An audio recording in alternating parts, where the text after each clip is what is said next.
Avez-vous déjà eu l'impression que votre esprit était comme un train en fuite? Il fonce à toute allure, emportant avec lui soucis et inquiétudes. Il est très difficile d'arrêter ses pensées. La rumination mentale est un phénomène courant.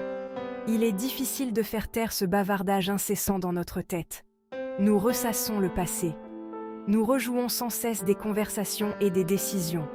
Ai-je bien dit ce qu'il fallait? Ai-je fait une erreur? Nous nous inquiétons pour l'avenir. Nous imaginons tous les scénarios catastrophes possibles. Cela peut entraîner du stress, de l'anxiété et des nuits blanches.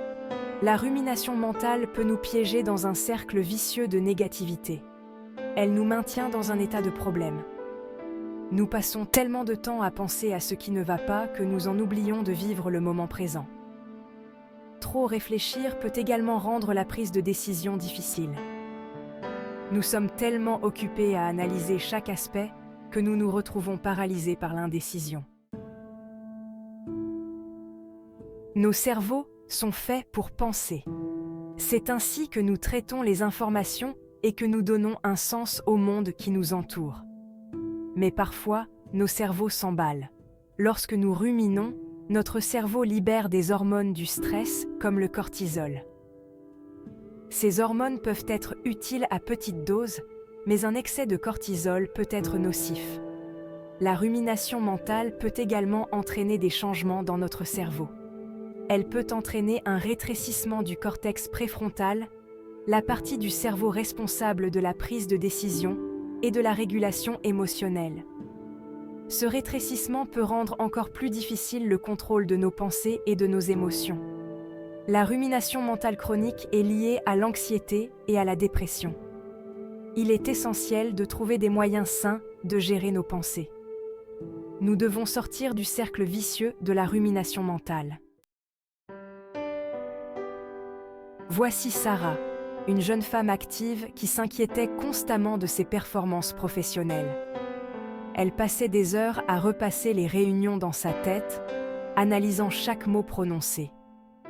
Le stress commençait à peser sur sa santé. Elle avait du mal à dormir et à se concentrer. L'histoire de Sarah n'est pas un cas isolé. De nombreuses personnes sont aux prises avec la rumination mentale. John, un étudiant, était angoissé par chaque examen. Il avait tellement peur d'échouer qu'il restait éveillé toute la nuit à étudier. Cela le laissait épuisé et nuisait à ses performances. Il avait l'impression d'être pris au piège d'un cycle d'anxiété et de doute de soi. Ces histoires illustrent l'impact bien réel de la rumination mentale. Elle affecte notre bien-être, nos relations et notre capacité à vivre une vie épanouissante. Mais il y a de l'espoir. Nous ne devons pas laisser la rumination mentale nous contrôler. La pleine conscience est la pratique consistant à porter son attention sur le moment présent, sans jugement. Il s'agit d'observer nos pensées et nos sentiments sans se laisser emporter par eux. La pleine conscience nous aide à prendre conscience de nos schémas de rumination mentale. Nous pouvons pratiquer la pleine conscience par la méditation, les exercices de respiration profonde ou simplement en prêtant attention à nos sens.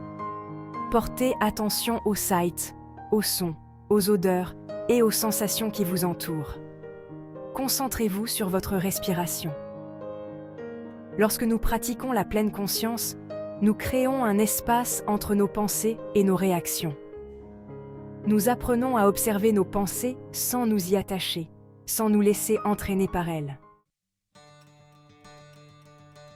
L'activité physique n'est pas seulement bénéfique pour notre corps, elle est également excellente pour notre esprit. L'exercice physique libère des endorphines qui ont un effet positif sur l'humeur. Le simple fait de faire une promenade peut aider à éclaircir vos pensées et à réduire le stress.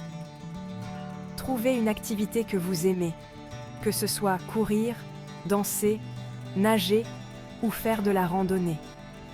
Intégrez-la à votre routine quotidienne.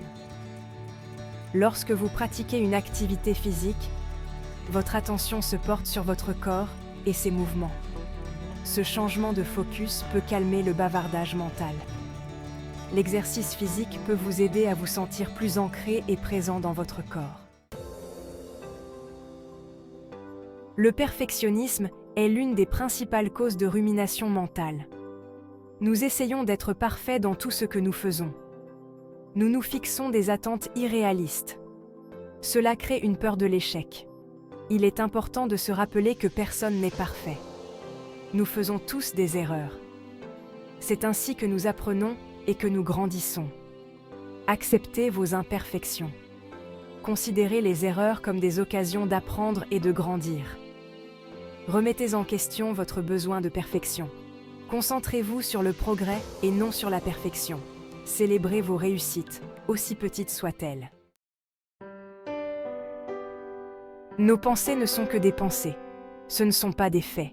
Nous n'avons pas besoin de croire tout ce que nous pensons. Lorsque vous vous surprenez à ruminer, reconnaissez simplement la pensée, sans jugement. Observez-la comme vous observeriez un nuage qui passe. Ne vous engagez pas avec elle. N'essayez pas de la repousser. Laissez-la simplement être. Rappelez-vous que vous avez le pouvoir de choisir sur quelle pensée vous voulez vous concentrer. Concentrez-vous sur des pensées positives et stimulantes. La rumination mentale est un phénomène courant, mais elle ne devrait pas contrôler nos vies. En comprenant la science qui sous-tend la rumination mentale et en appliquant des stratégies pratiques, nous pouvons trouver la paix intérieure. N'oubliez pas de pratiquer la pleine conscience, de faire de l'exercice physique et d'accepter l'imperfection. Remettez en question vos pensées négatives et concentrez-vous sur le moment présent. Vous avez le pouvoir de sortir du cercle vicieux de la rumination mentale et de vivre une vie plus épanouissante. Commencez dès aujourd'hui. Votre esprit vous remerciera.